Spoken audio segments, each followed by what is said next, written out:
بیان کیا جاتا ہے کہ کسی گاؤں میں ایک صاحب کا اپنی بیوی سے جھگڑا ہو گیا۔ ابھی جھگڑا ختم نہیں ہوا تھا کہ اسی اثنا میں ان کے گھر مہمان آ گیا۔ خاوند نے اسے اپنی بیٹھک میں بٹھا دیا اور بیوی سے کہا کہ فلاں رشتہ دار مہمان آیا ہے، اس کے لیے کھانا بنا لو۔ وہ غصے میں تھی، کہنے لگی نہ تمہارے لیے کھانا ہے نہ تمہارے مہمان کے لیے۔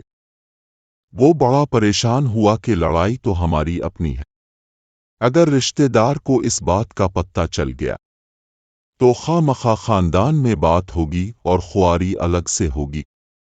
لہذا خاموشی سے آ کر مہمان کے پاس چپ چاپ بیٹھ گیا۔ اتنے میں اسے خیال آ گیا کہ چلو بیوی اگر روٹی نہیں پکاتی تو سامنے والے ہمارے ہمسائے بہت ہی اچھے لوگ ہیں، میں انہیں ایک مہمان کا کھانا پکانے کے لیے کہہ دیتا ہوں۔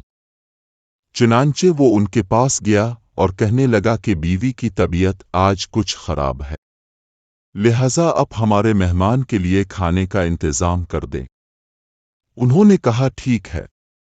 وہ مطمئن ہو کر مہمان کے پاس آ کر بیٹھ گیا کہ مہمان کو کم از کم کھانا تو مل جائے گا، جس سے میری عزت بھی بچ جائے گی۔ تھوڑی دیر کے بعد مہمان نے کہا کہ ذرا ٹھنڈا پانی تو لا دیجیے۔ وہ اٹھا کے گھڑے کا ٹھنڈا پانی لاتا ہوں۔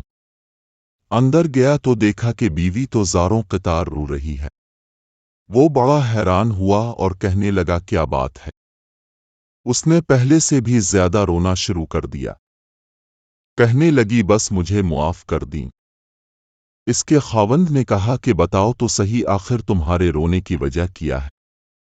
تم ایسے کیوں رو رہی ہو؟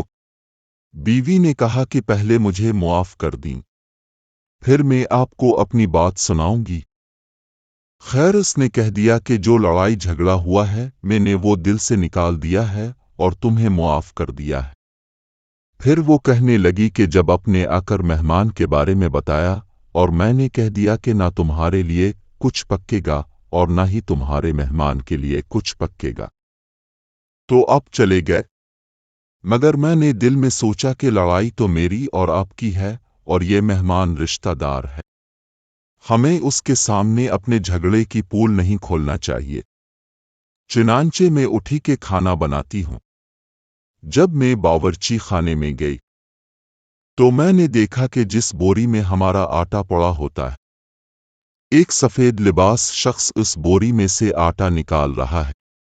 میں یہ منظر دیکھ کر سہم سی گئی۔ وہ مجھے کہنے لگے کہ اے خاتون، پریشان نہ ہو، یہ تمہارے مہمان کا حصہ تھا جو تمہارے آٹے میں شامل تھا، اب چونکہ یہ ہمسائے کے گھر میں پکنا ہے اسی لیے وہی آٹا لینے کے لیے میں یہاں آیا ہوں۔ اس واقعے سے ثابت ہوتا ہے کہ مہمان بعد میں آتا ہے، جبکہ اللہ تعالیٰ اس کا رزق پہلے بھیج دیتا ہے۔